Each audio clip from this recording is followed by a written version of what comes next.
Please বিয়ে করে ফেলো please. আমি বিয়ে করবো না, আমি করতে পারবো না।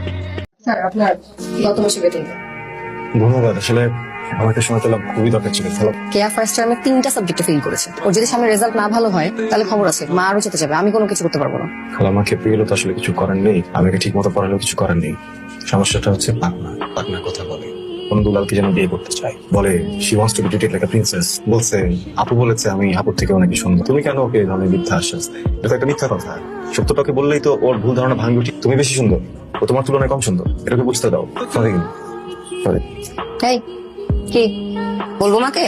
সরি, এবার মতো মাফ করে দাও। আর কি বলেন, মাফ করে দিব? মন তো সায় দিচ্ছে না। বিশেষ বিবেচনায় পাশ না করলেও মাফ করা যেতে পারে। আর ওর এই যে মায়াবী চেহারাটা আছে না, এটার উপর যাবেন না, একদম পিটুনি দিবেন। যে খামটা বাসে যে একটু সাবধানে সুন্দর করে খুলবেন, দামি তো। নেক্সট মান্থে আবার নিয়ে আসতে হবে। আচ্ছা স্যার, দুদিন একই শার্ট পরে আসেন কেন বলেন তো? ঠিক পছন্দ, প্রিন্ট 14টা একই রকম দেখতে। বুঝলাম, ঠিক আছে। ভালো লাগে বললে ভুল হবে। আমি আপনাকে অনেক ভালোবাসি, অনেক মানে অনেক। অবাক হচ্ছেন যে কিভাবে এত ভালোবাসি? আপনি দেখতে অনেক সুন্দর, একটু ছ্যাবলা আছেন, আমি স্মার্ট বানিয়ে নিতে পারবো। ওই যে একটা কথা আছে না, প্রেমে পড়ে গেলে মানুষ না একটু পাগলামি করতে শুরু করে। আমার সেই পাগলামি ধরেছে। আমার পাগলামি হলেন আপনি। আপনি আমাকে চাইবেন, আমার মতো ভালো মেয়েকে চাওয়া দোষের কিছু না। আপনি ঘাবড়াবেন না। আর একটা কথা, নিজের থেকে মনের কথা জানাচ্ছি বলে অন্যরকম ভাববেন না, এটা ভালো হবে না কিন্তু বলে দিচ্ছি। কি রে, তোর স্যার আসে না কেন? জানি না, সুস্থ নাকি? হতেও পারে। কেন কিছু জানায়নি? না, আমার স্যার আসতেছে না, তুমি এত চিন্তিত কেন? পরীক্ষা যে বারবার ফেল করিস তো না, স্যার কেন আসতেছে না? আমি তো পড়তেছি, আর ফেল না তোমার জন্য করি, তুমি এসব বাজে ব্যাপারে দাও। দাঁড়া, মাকে বলতেছি। মাকে বলতেছি, সারাক্ষণ এক ভয় দাও।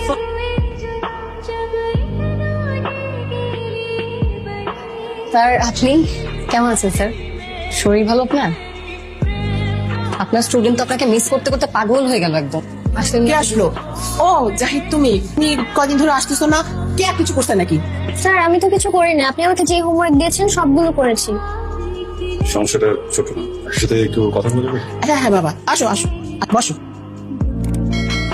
তো আমার সাথে বলা কথা মায়ের সাথে কি? খালাম্মা আমি বাসা পাল্টে ফেলেছি। ঢাকা শহরের ট্রাফিকের অবস্থা তো আপনি জানেন। দেখা যাবে প্রত্যেকদিন অনেক দেরি হয়ে যাবে আসতে। ব্যাচমেট আছে, খুবই ভালো ছাত্র ছিল, সিগন্যাল ব্যাপার তো এখন স্টুডেন্ট পড়ায়। তুমি বলতেছো ভালো হবে, ফেল টেল করবে না তো না? জি না। ঠিক আছে, তাহলে তুমি ওকে বলো ভালো থেকো। কেয়া, তোমার কিন্তু প্রতিভা আছে, তুমি একজন স্টুডেন্ট, তোমার লক্ষ্য থাকবে পরের টেবিলে। পাশের বিল্ডিং এর 3 তলা থেকে কে তোমাকে দেখছে ওদিকে না। তুমি কি আমার কথা বুঝতে পেরেছো?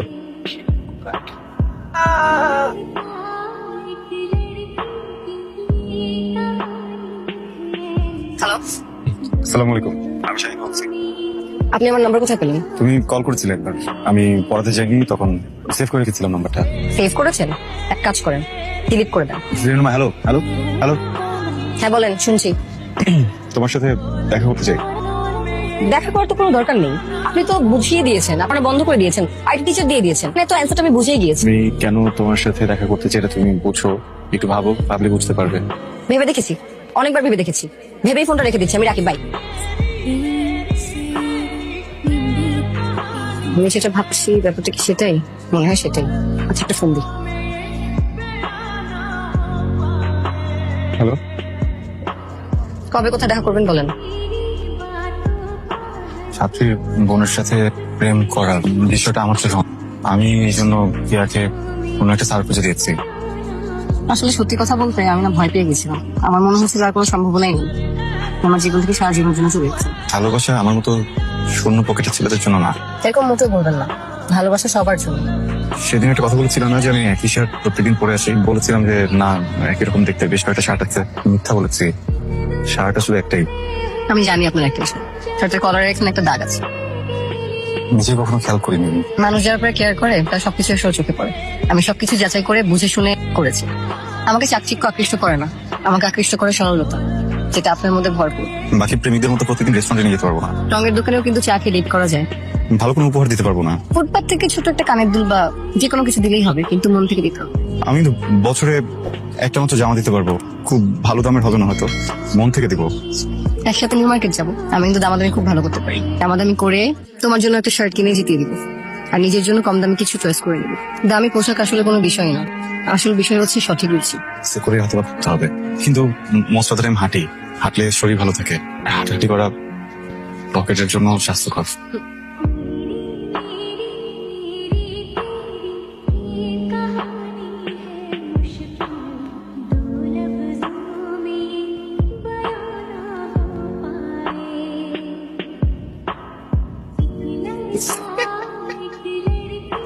কি হয়েছে?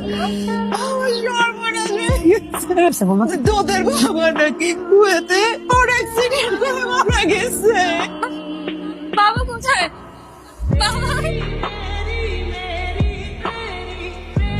আমি যে কসমেটিক্স গুলো ইউজ করতাম ওগুলোর যে এত দাম সেটা এতদিনে বুঝতে পারি। আমাদের যে ফ্ল্যাটটা আছে না, চাচা ওটা দখল করার জন্য মরিয়া হয়ে পড়েছে। সব সম্পত্তি বাবার নামে। আমরা 3টা মেয়ে এখন বাসায় একটা গার্ডেনের অবলম্বন করছি। একটা চাকরি খোঁজো, আমাকে বিয়ে করো। এবার আরো বেশি বেশি চেষ্টা করব যেন চাকরিটা হয়ে যায়। ভয় করো না।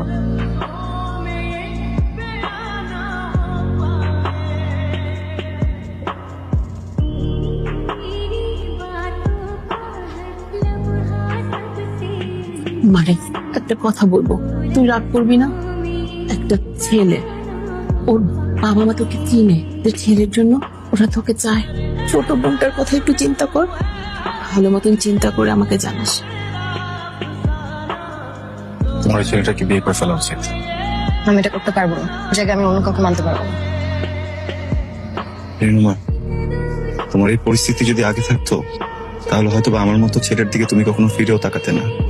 আমার কিন্তু তোমার উপর কোনো রাগ নেই, তুমি তোমার জায়গায় একদম ঠিক আছো। চিন্তা করলে আমার নাম বন্ধ হয়ে গেছে। চাইতে হবে তোমার, প্লিজ বিয়েটা করে ফেলো প্লিজ। আমি বিয়ে করবো না, আমি করতে পারবো না।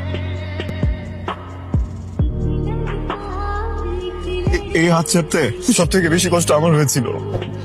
যাও, এই আমাকে ক্ষমা করে দিও।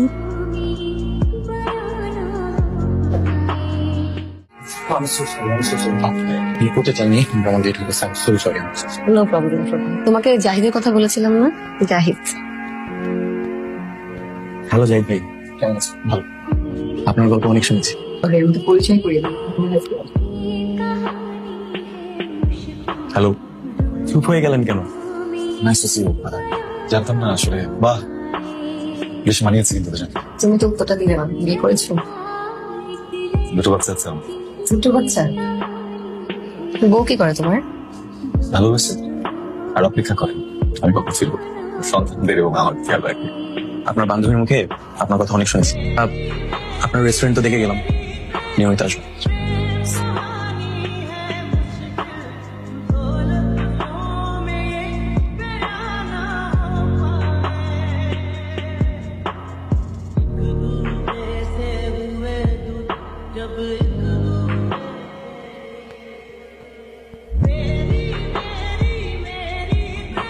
মা, তোর কাছে বিনীত অনুরোধ, তুই এই মেয়েটাকে দেখ।